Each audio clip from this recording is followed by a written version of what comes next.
Oi, gente, sejam bem-vindos a mais um episódio do AprovaCast, podcast produzido e distribuído pelo Grupo Dinâmico para os nossos alunos e a comunidade jataiense afora. Estou aqui com a minha companheira, Ana Laura, para falarmos hoje de um assunto extremamente importante que com certeza pode estar na sua prova de vestibular e com certeza, se não estiver na redação, que é muito improvável que não esteja, pode estar nas questões das provas de ciências humanas, de linguagens e, quem sabe não, nas outras provas também. Hoje vamos falar da necessidade da preservação do patrimônio histórico-cultural brasileiro. Um assunto aí muito importante, né? Inclusive os aluninhos do cursinho fizeram redação sobre isso aí há 2 semanas. Então foi um tema que a gente discutiu e debateu bastante, é um tema bem crítico, né? É um tema bem necessário, bem crítico e que pode cair não só no Enem, mas também nos vestibulares, né? Pode vir como tema de redação de vestibular aí no meio do ano, nas provas que eles têm no meio do ano. Então é um tema importantíssimo pra gente debater. Não, com certeza. Inclusive, eu sempre converso com os meninos sobre esses vestibulares específicos, né? A UNRV é uma que, assim, com certeza pode abordar esse tema. E a UFMS também. Sim. Assim como a estadual também, no Mato Grosso do Sul. Acredito que esses vestibulares... Eles fazem Unifines agora também no meio do ano. Tem várias outras que eles fazem agora no meio do ano que pode ter esse tema. E daí, acho que final do ano também, a UFO também tem bastante probabilidade de cair temas do tipo, né? Ah, com certeza. Nossa, a UFO, com certeza, gente. Inclusive, esse é um tema que dialoga muito com o nosso episódio de Identidade Nacional. Sim. É um episódio que, inclusive, eu convido você que não assistiu ainda, com o professor Éder, do curso de História aqui da UFJ. Um episódio sensacional, eu amei aquele episódio. Aquele episódio foi muito bom. E acho que assim, a gente já resgata aí, né, a nossa discussão. Porque o que é o patrimônio histórico do Brasil, né? Mais do que somente recursos materiais, nós temos vários outros sentidos culturais que a gente pode dar a esse patrimônio, né?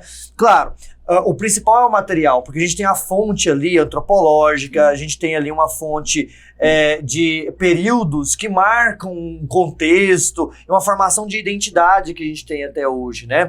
Então, quando nós falamos de patrimônio, com certeza nós vamos retomar ali aquelas discussões sobre a preservação dos museus, sobre o problema gigantesco que foi a negligência com o Museu Nacional. A queima do Museu Nacional, né? Com certeza. Então, assim, é um tema que perpassa por várias discussões.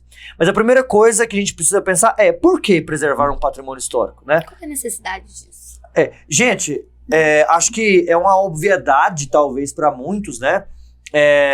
Mas não para todos. Mas não para todos, né? Porque, assim, o patrimônio histórico, ele simplesmente preserva aspectos da nossa identidade enquanto povo. Então, se a gente não tem patrimônios históricos, nós não temos o cuidado de preservação desse patrimônio, a gente não tem cuidado com a preservação da nossa própria identidade. Quem somos nós como povo, né? Quem que é o brasileiro como povo? É aquele povo que é uma mistura de todos. O que nos singulariza frente aos outros povos, né? O que torna a gente especial, né? A gente precisa ver o nosso contexto, a nossa formação, até mesmo para entender os problemas sociais que a gente vive até hoje, né? Entender o porquê que a nossa sociedade ela é moldada como é hoje. No caso do Museu Nacional, a gente tinha diversos recursos antropológicos que foram perdidos. Um foi reconstruído, que inclusive me deu um alívio muito grande quando ouvi a notícia que tinha sido reconstruído o crânio da Luzia, né? Sobreviveu, eu usei essa palavra. Sobreviveu. Eu usei essa palavra no cursinho, os meninos falaram. Falaram, como assim sobreviveu? Sobreviveu. Existiu, né? Resistiu aí, né? Existiu as chamas do Museu Nacional e ainda segue lá na futura exposição quando reabrir, né? Então, acredito que foi um grande ganho diante de tantas perdas que nós tivemos, todos os documentos que nós perdemos, as mobílias históricas, tudo que marcava a vida da família real aqui no Brasil, que a gente perdeu, documentos importantíssimos para nossa nação e que foram queimados literalmente, né? Por causa de negligência estatal. Por negligência. Porque o museu tava caindo aos pedaços, né? Sem manutenção alguma. Eu cheguei na proposta que veio de redação, veio um trechinho falando a respeito do orçamento que eles tinham feito antes para manutenção do museu, que estava em torno de 10 milhões, e que daí depois da queimada, né? Não precisa nem falar sobre. Era um absurdo. Daí a reforma para restaurar, né? A restauração. Então, assim, por uma negligência por um determinado valor alto, eles acabaram transformando esse valor em muito mais, né? Isso aí leva a gente a discutir qual que é a preocupação com a cultura que a gente tem aqui. Quanto custa a nossa cultura? A nossa história? Porque assim, o brasileiro ele já não tem aquela tradição de ser muito focado na sua própria história, né? De entender a sua própria história. Não, a gente apaga a nossa história muitas vezes.